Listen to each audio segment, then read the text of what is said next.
Good morning, good evening, good afternoon from wherever you are. Welcome again to another day in the dive into Proverbs. Today is day number 6 of 31. The last 5 days have been very enlightening for me, and I've been learning a lot myself just about why wisdom is the principal thing. Wisdom, getting it, acquiring it, is something that we have to put at the front and center if we want to move forward in our life. And so whatever area that you're struggling in, if you want to see some shifts, you got to get learning. You have to acquire wisdom.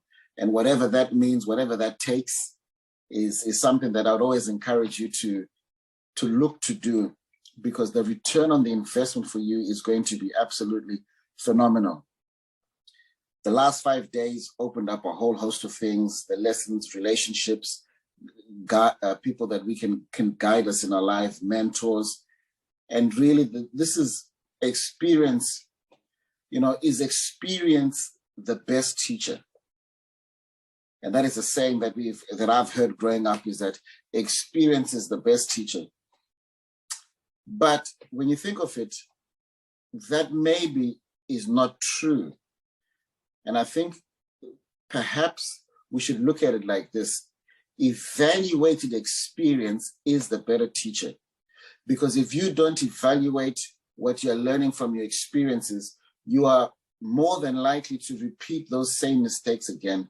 So it's not just experience is the best teacher. No, it's evaluated experience is the best teacher, which always tells us that it's always important to review whatever experience that you've gone through and try and glean as much as you can from it. Whether it's a positive experience or a negative experience, there's always things that you can learn, and that will help you cause some shifts in your life that will move you forward.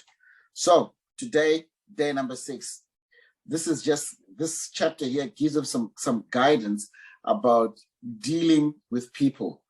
We all deal with people every day. We're interacting with people every day. And if we can learn to deal with them better, then I think our lives somehow would definitely improve.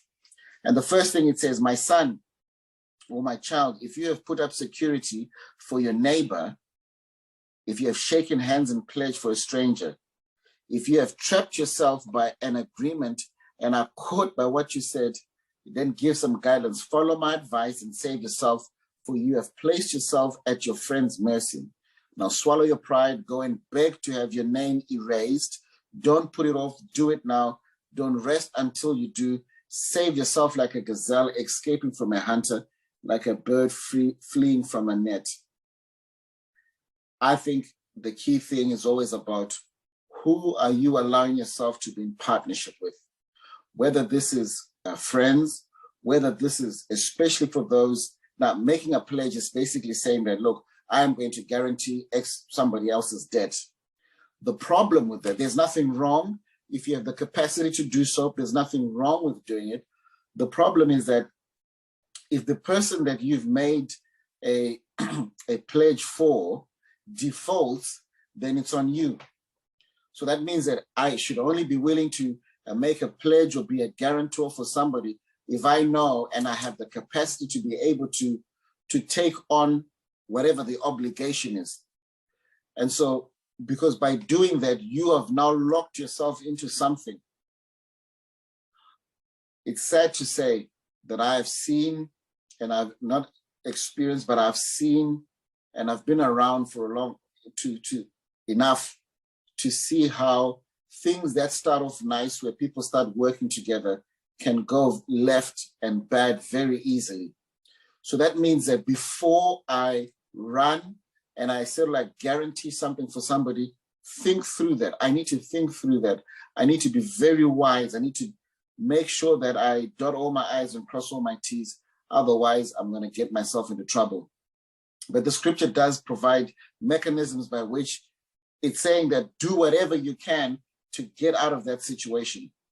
And this is the other key thing, business partnerships. Who are you partnering with? Be very careful the people that you're partnering with. Don't make haste to get into deals with people that you really don't know, you're not so sure about, you don't do the correct due diligence, because that's going to get you into a whole heap of trouble. So be careful who you partner yourself with. The other guidance in dealing with people is that take a lesson from the ants. And it says, take a lesson from the ants, you lazy bones, or you sluggard. Learn from their ways and become wise. Though they have no prince or governor or ruler to make them work, they labor hard all summer gathering food for the winter. But you lazy bones, how long will you sleep? When will you wake up? Then I love this one. A little extra sleep, a little more slumber, a little folding of the hands to rest. Then poverty will pounce on you like a bandit. Scarcity will attack you like an armed robber. Man, key thing, observe. Let us be those that go through life and observe. It says, take a lesson from the ant. So we observe how they do things. They gather, they work hard, they've got no leader, but somehow God gave them an innate initiative to do something. So we have to be people that are active. We don't have to be idle, because that idleness is going to really impact us down the road. Because when calamity comes, and it's not a question of if, it's always a question of when it will come, are you going to be ready to deal with that? So we learn from these, we learn from the ants, we learn from so many different, from so many other things, putting things aside, making sure we're taking care of those things we need to take care of.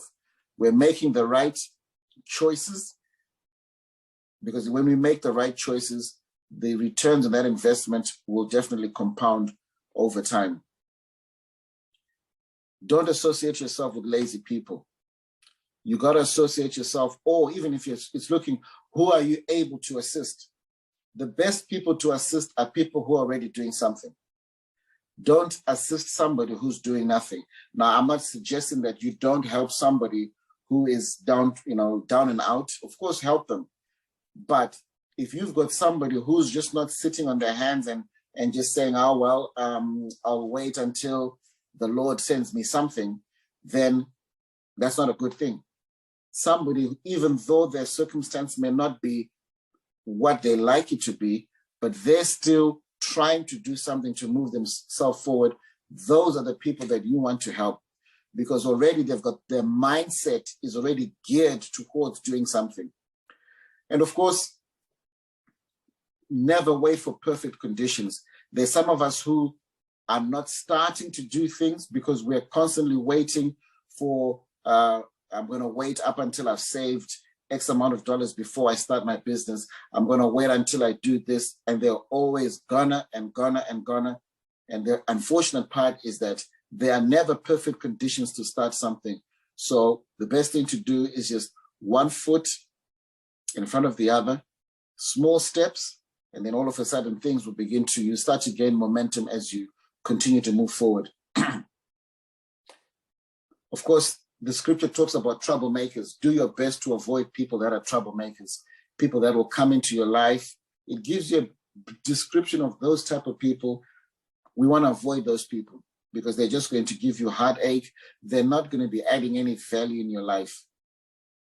And lastly, and I love how the scripture, it asks a question when it's talking about dealing with a promiscuous woman.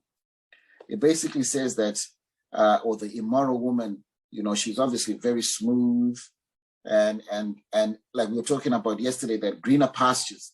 It always seems greener, but then unfortunately, when you go over the fence, and perhaps you do indulge, you recognize that, man, it was not worth it.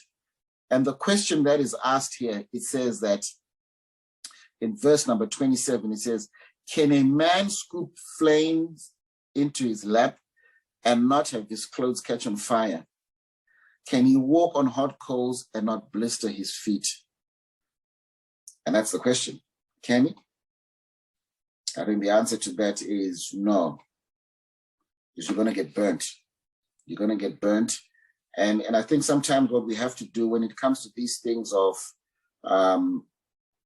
like the scripture's talking about adultery,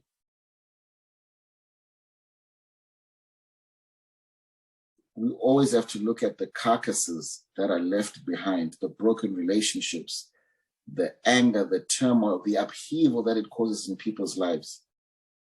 And the truth of the matter is that in as much as the thrill, it's going to be, oh, this is great. It's great. You feel invigorated and all of that. In the end, it's just going to lead to a lot of heartache in your life. And so I guess our advice is, let's think through.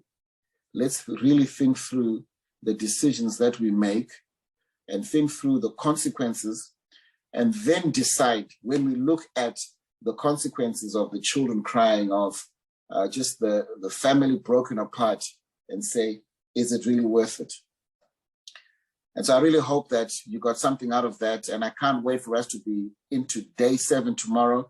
And I promise you, I'm going to have my wife will join us tomorrow. And then we can then just tag team with each other how we're going to look at Proverbs chapter number 7.